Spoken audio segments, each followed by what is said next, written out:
Hello and welcome to another round one game of GPS. And right now we have elmikkino versus Patches.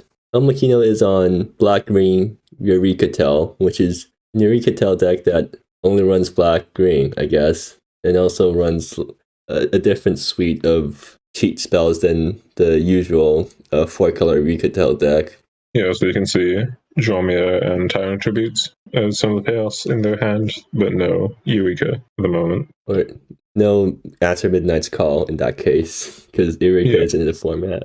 For Force Fellowship or whatnot. On the side, we have Patches on green-white Hatebears-esque counters-esque thing. Yeah. So you have all the Hatebears, Foxbeard, Lone Survivor, Sacrificial, and then with some nice efficient counters cards like Scale Bruiser, Hattie Evelyn as another high-end card, Bud and Canyon, that kind of stuff. Ooh, elmikkino's hitting a lot of things off Springtime. I think they hit all the combo pieces. Too bad I only get to choose one of them. Or actually, no, they can just take their Forest Fellowship and be happy with it. Yeah. So Patches does actually have answers this weirdly with Fog Spear into Lone Survivor. Yeah, that's actually a really good curve. And not only does that put elmikkino off Force Fellowship, but also off Battle Ice takes it too. Though they will be able to play Wave Decay next turn to deal with Fog Spear. Yeah. We'll be able to get under it. I think Patches is pretty happy with that because they get to slow down elmikkino's quote-unquote combo. Well, at the same time, I mean, wait, did they just play Heart of the Day? Oh no. Oh no, we have to call a judge. No, elmikkino's calling the judge, good. Yeah, but actually, initially I was like, okay, no, you can patch next turn. Killing Scale Bruiser and Fog Spear. And well, once 5 does come down, and it'd be good to start wiping Patch's board with Dromir. Yeah. So this matchup in general, so obviously here, Patches looks like they're in kind of a rough spot with this Wave Decay coming down next turn.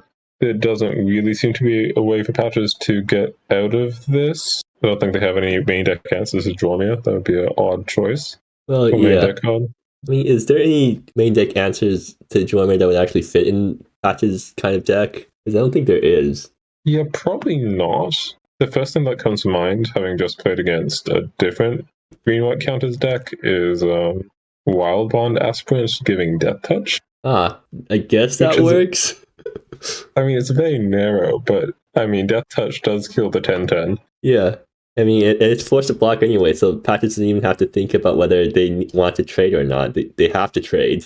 But unfortunately for Patches, that's a human, so it doesn't work well with Lone Survivor. Okay, past that, you're kind of looking a bit thin on opportunity. It's not like you're going to outgrow a 10/10. Maybe with a fast enough draw, you can trade with it with like Rat into Avatar. Right. Since Rat into Avatar gets you quite a bit of power and toughness.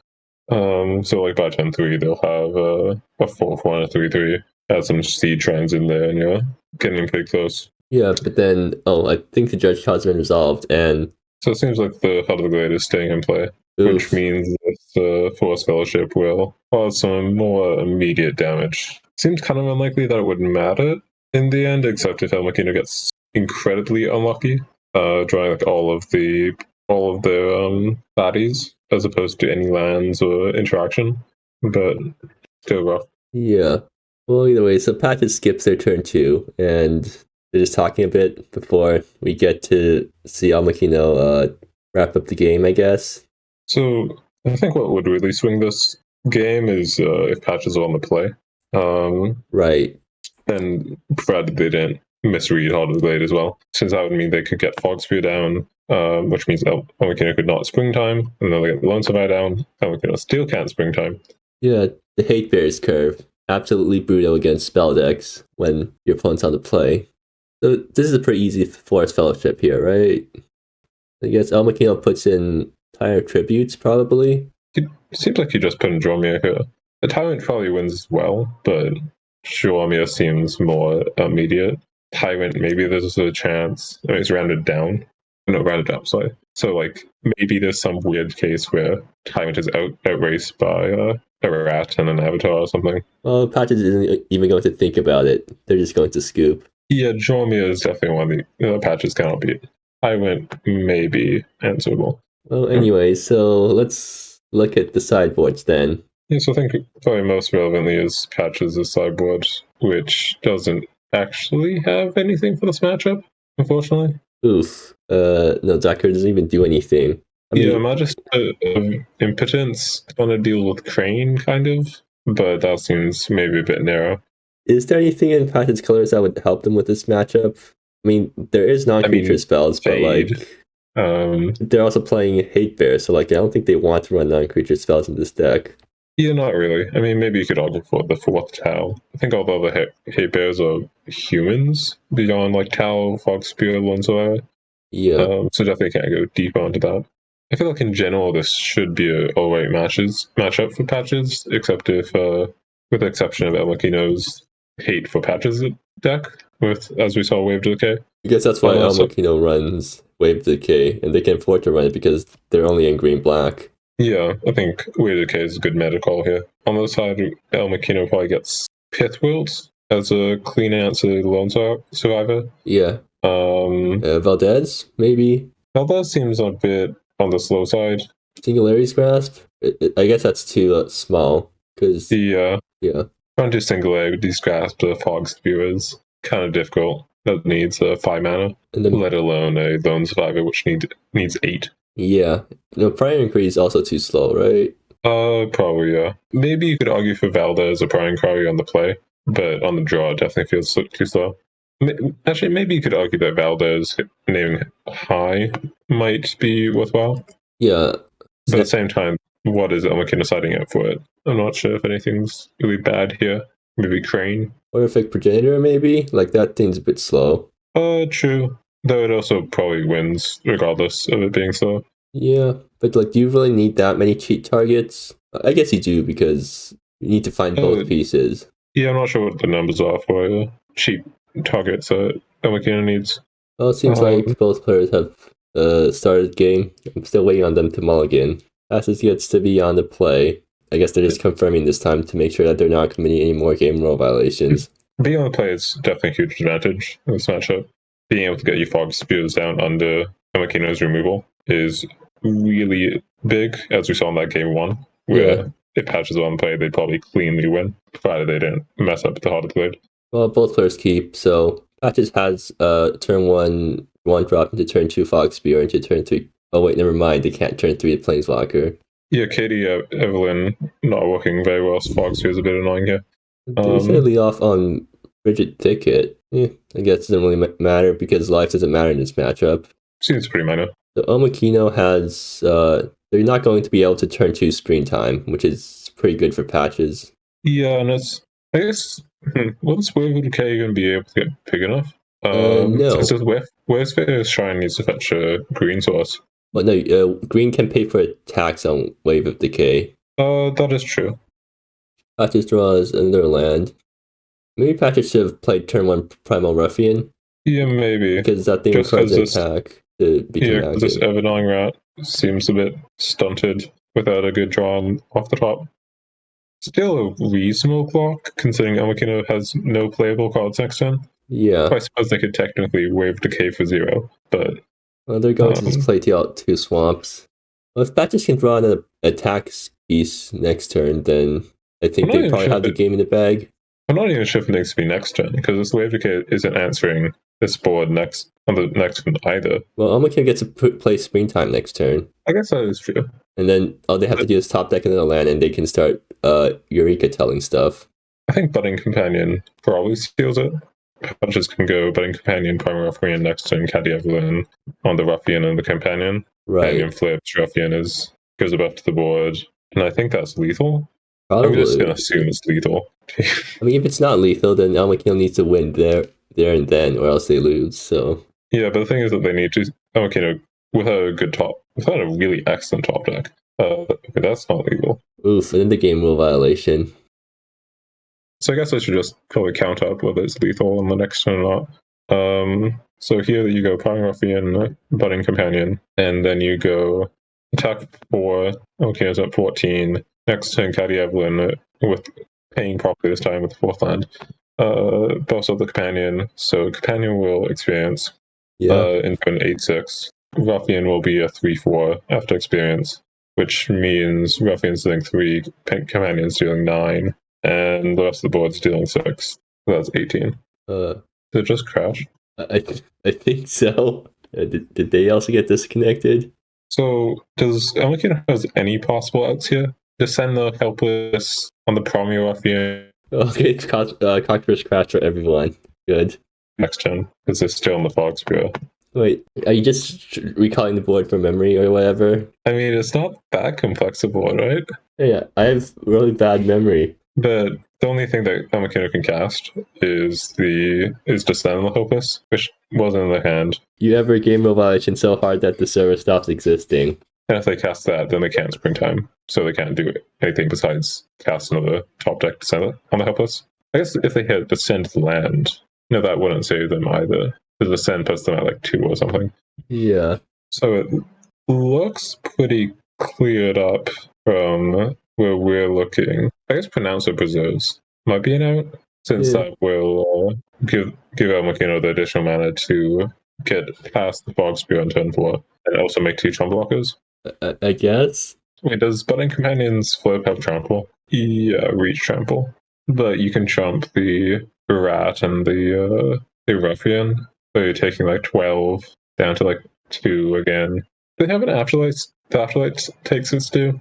I think this is a hand they had for the game crash. They do have afterlife takes it due. So what needs to happen here is elmikkino top decks Pronouncer Preserves, plays it, chumps, following turn top decks the land, afterlife takes its due. I think that's the only set of outs here. It needs to be specifically a land that doesn't deal them damage, because I think they'll be at 1 life after the Wayfarer's Shrine.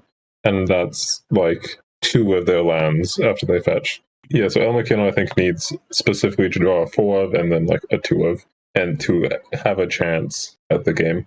So I guess after they do that, they can draw me a. Yeah. And then Patches is not on any reach being in green white. Okay, so we're back, guys, after fixing the crash, and it's pretty convenient that the board state is so simple and there's nothing in the graveyard, because that would require me to actually look through the video instead of just getting a screenshot from it. Yeah, so only real thing for Patches to do here, play out the Budding Companion and Prime Ruffian swing, and then subsequently the only thing for elmikkino to do here is cast a Springtime and wait as they die, I suppose. Very specifically the out of top decking a Pronouncer Preserves to make 2 chain blockers, and then as well as ramping, and then hitting a top deck land, which probably needs to be painless to cast. Afterlife takes us to maybe gives elmikkino out, but that's a very narrow line. I mean, it would be funny if elmikkino manages to pull it off. Yeah, incredibly lucky.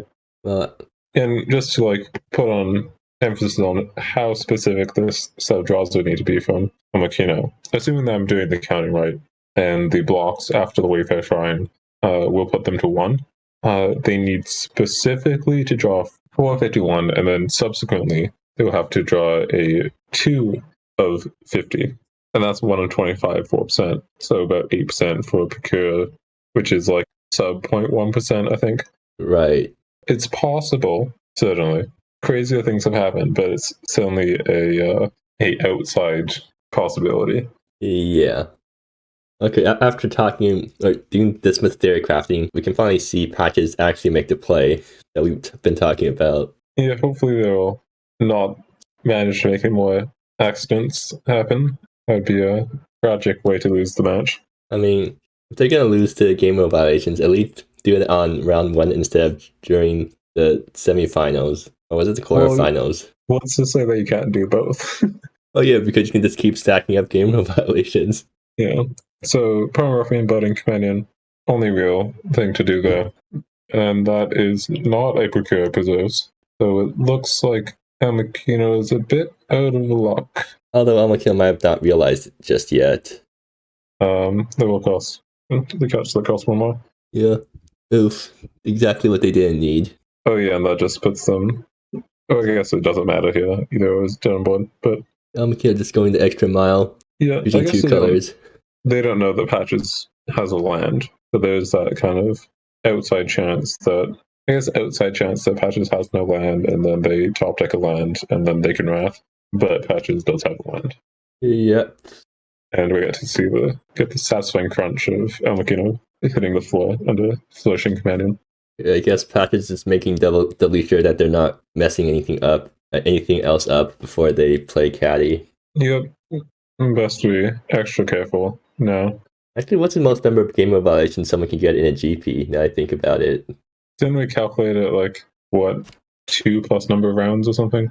Right. Because what you have the fact that you top eating to get more game rule violations, or not top eating so you can go 0 and X. Right. Right. So you get 2 for free, no game losses, and then if you don't want to top 8, then you can have 2 each subsequent round. So that's 2 per round. So in a 4-round GP, that'd be a 10. But if you decide you want to top 8 as well, then you can lose the first match. So that's 4 game rule violations. Yeah. And then you, in your subsequent 3 matches, take 1 game rule violation per, and then win the rest of your games, of course. You can strategically choose which games get game rule violations. You get the ones where you're already losing. Right. Instead of just conceding when you're losing, you just intentionally game rule violation to get the concede. Yeah. Wait, isn't that technically cheating? Because you're intentionally... I am not a judge. This is not professional advice. The legality of this is not assured. But regardless, end of 4 rounds, you have 7 game rule violations. Then hopefully you get a tiebreaker for an additional one. So tiebreak into top 8. So that's 8th. And then 1 more in quarters, 1 more in semis, 10, and then lose the finals, which is 12. Yeah. So 12 if you're lucky and get a tiebreaker. And can win every game that you don't get a game of violation. I assume you don't get DQ'd for cheating. So, getting into the actual game, elmikkino has Springtime, Miraculous Genesis, Elson Crane. I mean, and they're on the play, so they get to Springtime before Patches can do anything. Yeah, definitely. Patches has 2 tiles, which is really annoying. So hopefully for Patches, this does not name Frigid Thicket. Does not. And while Patches is on the draw, they do have a really good hand. Yeah, but can they stop what elmikkino is going to do? Depends on how good this Crane is. Because this is definitely not the matchup where Crane is going to be obliterating the opponent, only be able to deal with 1 creature. So if Patches goes, probably Tau is the only reasonable line here. Tau for sorcery. Yeah, I mean, that's pretty obvious. Yeah, I think there's always a temptation of going Avatar after that combination being a very strong one. But especially with the Springtime here, seems a bit optimistic. Well, time tributes and Jormor, I guess. elmikkino's probably taking one of those guys. Options. I mean, I think elmikkino just tops Jormor and tries to Miraculous Genesis that thing into play. Yeah, that's what they're going for. I don't think Patches can stop that from happening next turn because tiles don't stack. With Jormor being the payoff now, it's definitely a bit rough. Crane, maybe you can fight through, since you have quite a few threats with Rat, Avatar, and Tau. But Miraculous Genesis on this, not this turn, but this coming turn, is going to be a bit rough. As mentioned in Game 1, Patches does not have any way to kill a 10-10. Unfortunate. Probably not high on their list of priorities for sideboard cards. Maybe could have considered Ostracizes Orb or something, but even that's kind of sketchy. That's non-creature, so you can't really run it. Very true as well. I mean, is there any Banisher Priest effects in this format? There's the double white card. Yeah, but that's 4 or less. Is there any Banisher Priest that hit Jormor? I'd assume no. Maybe there's one. Maybe there's just actual Banisher Priest. Okay, so if Patches top deck Foxbeard here, it still doesn't stop elmikkino, right? Because now they have 6 mana next turn. Yeah, with the second Springtime. Oof. I don't think there was anything Patches could have done here then, or this game, because even if they drew out their tax creatures, then... Actually, this is kind of funny, because Jormor doesn't have reach, and Tau has flying. Ah, and Like, Jordan doesn't have trample. I'm not gonna say that this is somewhere Patches wants to be, but it's somewhere they're going to be. So might as well deal with it. What, so you trump Drummer each turn and try to whack your opponent down with a 2-1? Yeah, actually no, but you can Amber Hills for Sea Shrine, so it's not even a 2-1. Elmikkino could just Miraculous Genesis and kill the Amber Hills that way, I think. No land. Oh, huh. Oh wait, sorry. Amber Hills is not an Amber Hills, it's a Mere Great. So now that what if Patches draws the one of Sea Shrine? But honestly, the elmikkino does actually need to draw an out for this Tau. I mean, this Crane is not actually castable here. I think Patches putting down something here would actually be a mistake because that gives them one less turn to chump block. Yeah, maybe. Though they do have plenty of turns for chump blocking. Fogspear this turn, Rat next turn. Oh yeah, but then they're just losing something for no value because Drummer is going to eat it.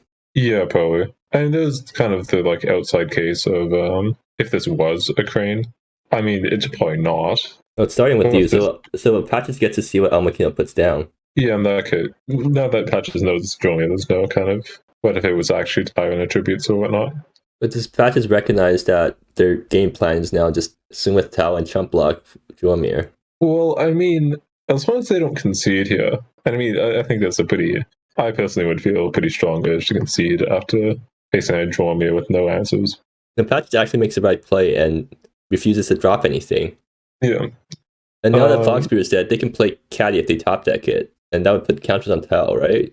Oh, that is true. Yeah.